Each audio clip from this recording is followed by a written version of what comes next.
The NFL's Great Wall Rebuild, 2025's Most Improved Offensive Lines. If there's one unmistakable theme to this NFL offseason, it's this: protect the quarterback at all costs.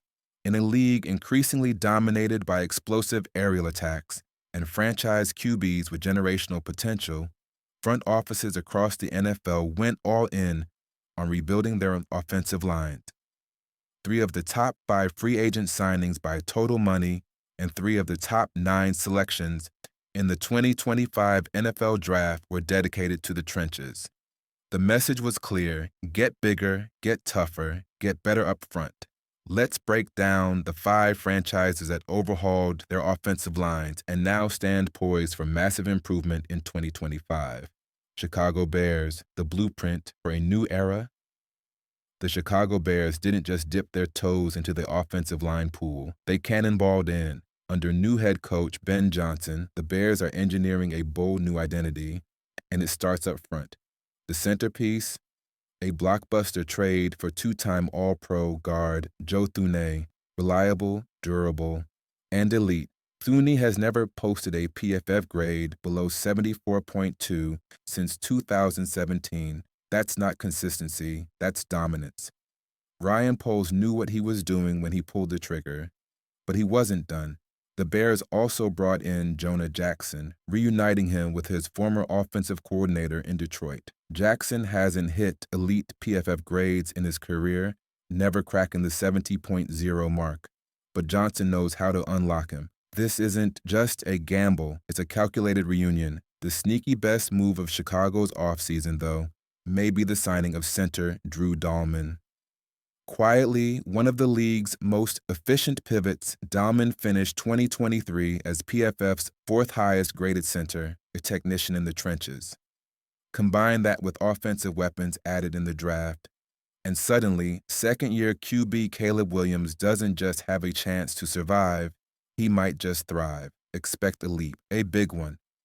Minnesota Vikings, swinging for the trenches, the Vikings front office saw their 2024 season collapse down the stretch.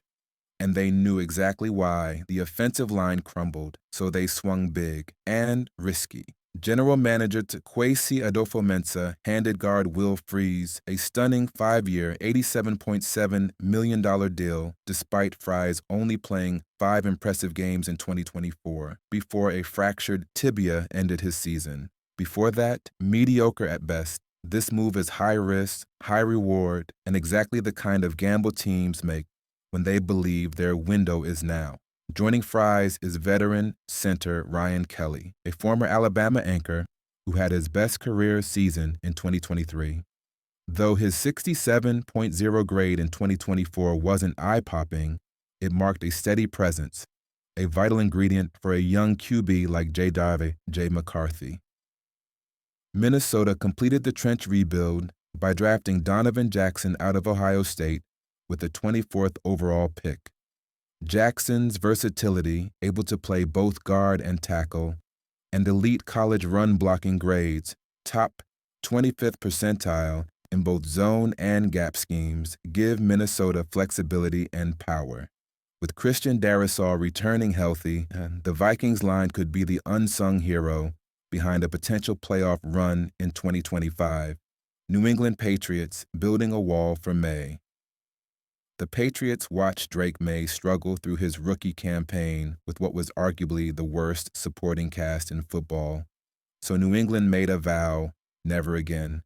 The rebuild began in free agency with 3 veteran additions: tackle Morgan Moses, center Garrett Bradbury, and guard Wes Schweitzer. Moses, a proven veteran, looked like he hit a wall in 2024 with the Jets, posting a 63.3 grade. But from 2020 to 2023, he was a rock with PFF grades north of 78. New England is betting that the 34-year-old still has a few solid seasons left, and that May's blindside won't be his downfall. At center, Bradbury will battle it out with rookie Jared Wilson, a 3rd-round pick and the top center on PFF's draft board. Wilson could be a day-1 starter and may end up as one of the best value picks in the entire class. And then there's the headliner, Will Campbell, selected 4th overall, and PFF's top-rated tackle in the draft. Yes, scouts fretted about his arm length. But in the SEC, against the best pass rushers in the nation, Campbell didn't just survive, he dominated. Since 2022, he's been in the 95th percentile in true pass set blocking. This isn't just a patched-up line, it's a potential fortress. And the future of Drake May depends on it. Washington Commanders protecting the prize. Washington struck gold with rookie QB Jaden Daniels, whose breakout 2024 season gave the Commanders hope they haven't had in years. The next step? Protect the franchise. They didn't waste time trading for Laremy Tunsil, one of the league's most dominant pass protectors. Despite Houston's offensive line issues last season, Tunsil posted an 89.1 PFF pass blocking grade, his 5th season above 84.9. The only red flag? A surge in penalties. But if Tunsil cleans up the flags, wash.